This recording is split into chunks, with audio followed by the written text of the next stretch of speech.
Hola Marian, soy Isabel y quería preguntarte cómo podemos encontrar a esas personas que tú llamas personas vitaminas en cualquier ámbito de nuestra vida.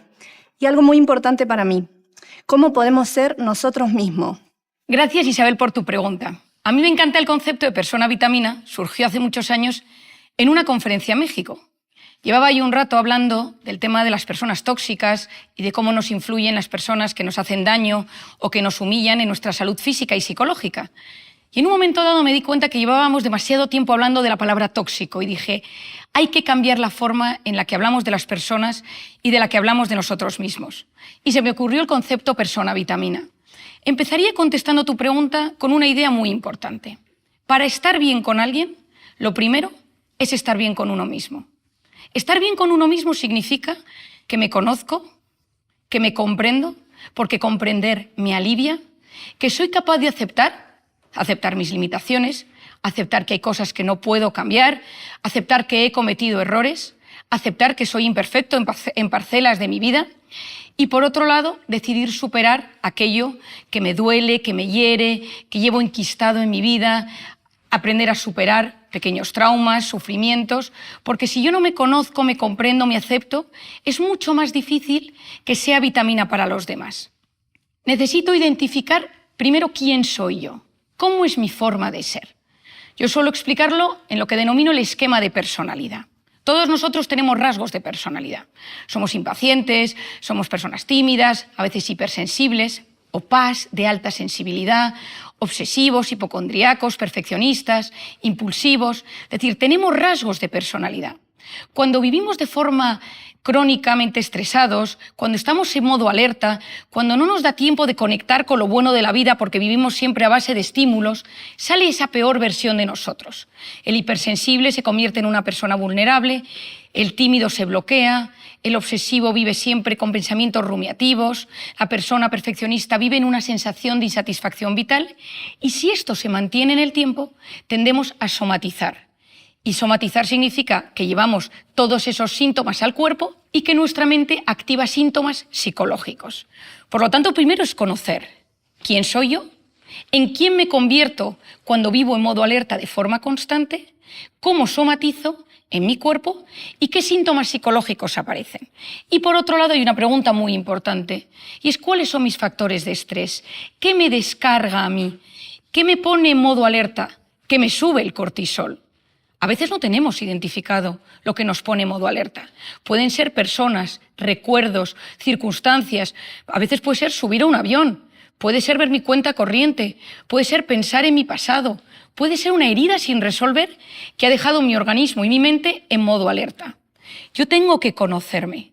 También tengo que identificar cuáles son mis miedos. Para mí una de las cosas más importantes que necesitamos es saber que todos tenemos miedo. El miedo es fisiológicamente real.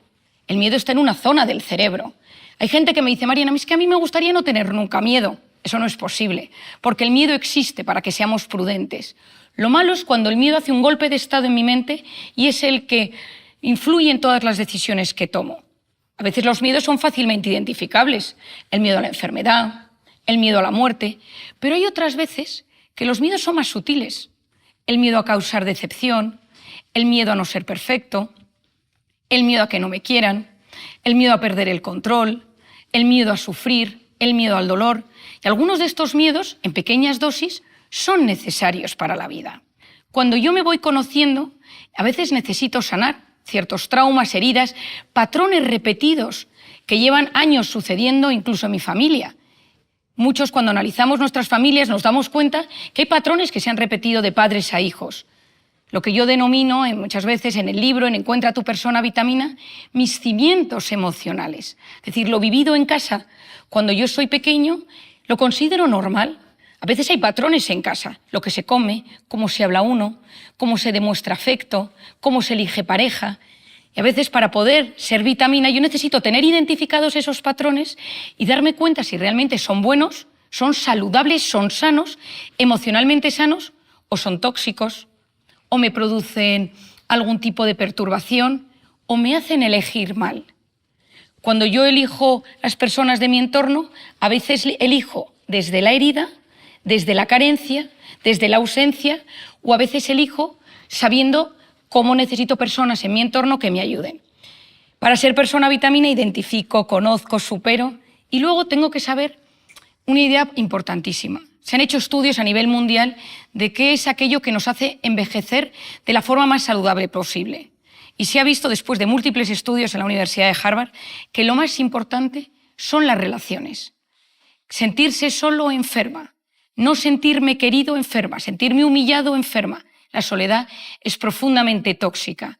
Por lo tanto, si tuviera que decir para mí la gran vacuna para los próximos años, es encontrar personas a nuestro entorno que nos hagan bien, que nos ayuden, que sean nuestros amigos, nuestras amigas, que confiemos, porque ahí se activa una sustancia maravillosa, un neurotransmisor, una hormona, en mi opinión, poderosísima, que es la oxitocina, que está con nosotros desde el inicio de la vida, en el momento del parto y de la lactancia, el vínculo de ese bebé con su madre, esa piel con piel, que sabemos que disminuye los niveles de cortisol. Cuando estamos con nuestras personas vitamina, la oxitocina se libera. Nos sentimos mejor, se fortalece el sistema inmune y nos sentimos mucho mejor con nosotros mismos y somos capaces de ser vitamina para los demás.